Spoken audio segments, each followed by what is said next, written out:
I think the first question would be, Warren told us this morning, listen, the economy is getting a lot better. March and April were really strong. You run everything from NetJets, so the airline industry, to a massive energy company. How is the economy?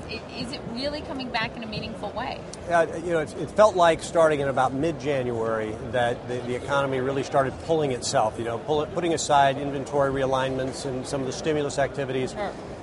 For some reason, towards the end of January, it really started feeling it, and I think it's continued. And virtually in every line of business that I'm involved with, some more than others, and some are going to take longer to get to a meaningful place. The housing market, for instance, is still very much in distress.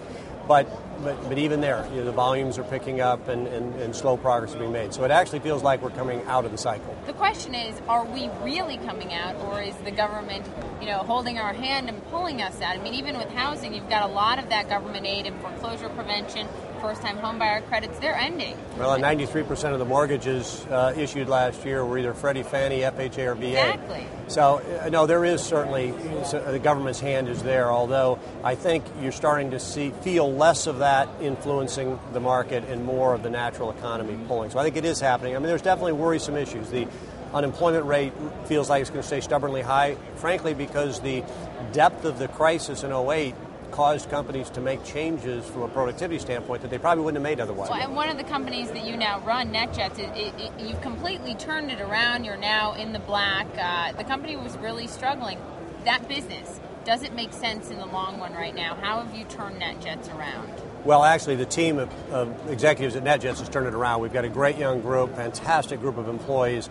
NetJets will be around for a long time. It's a good business. It's not a great business from a financial perspective. I mean, we'll make a fair return from it over time, but it is a good, solid business. We've got a great team of people. The thing about it is to recognize that for whether it's high net worth people or businesses, well, over 80% of our flights are all business flights. Mm-hmm. It's a time machine. It's a productivity vehicle. And I've had the benefits of using private aviation since 1984.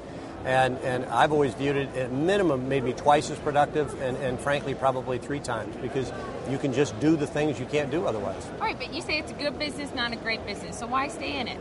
Well, there's a lot of good businesses that are very much worth staying in. We can make a good long-term margin, a reasonable return on equity. It's a business that needs to exist. Berkshire's an ideal owner for it because of, realistically, long-term, there will only be one fractional ownership company, and that's NetJets because of the Berkshire backing. I think it's a good business. It provides a lot of solid employment. It's a very fair return to Berkshire on a long-term basis, I believe.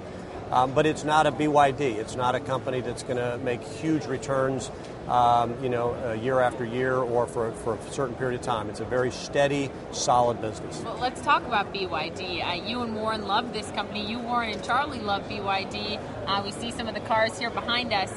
Is BYD the future of electric automotives in this country and around the world? You're competing with a number of major automakers in this country, but you're doing it at a cheaper price. Probably the most important thing about BYD is Xuanfu Wang, their chairman, and his entrepreneurial style and capabilities. They've got a lot of things that are amazing. The battery technology is extraordinary. They're doing some really good things in solar. Their electric car, I think, is going to be a big hit. But realistically, when you look at the breadth of what they're doing, their first quarter profits were up 248% year on year. 2 years ago, they produced 170,000 automobiles and sold them. Last year, 448,000. This year, they're on track to do over 850,000. They didn't even get into the automobile industry until 2002. Sure. They have the largest selling single model in China, the F3.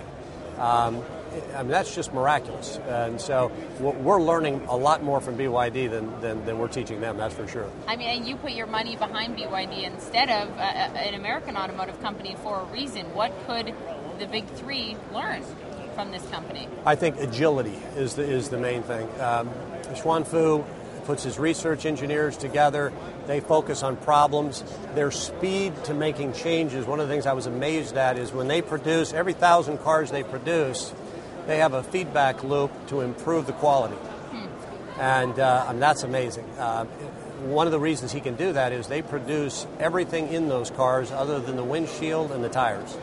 So when they need to make a fit and finish adjustment, they make it throughout their system. And so their agility to figure out what does the market want and get there fast I literally stood in a cornfield in China and had a picture taken with Xuanfu. 10 months later, we cut the ribbon on a 2,000 engine a day production facility. That 10 months. That's a 5-year project. Is that thanks to the government working well with business to get it done? I mean, central governments have their advantage from a rule perspective, and but also Xuanfu, when he gets the opportunity, he moves things. He does not spend a lot of time, dithering, I guess. Dilly-dallying. Yeah, exactly. He gets after it.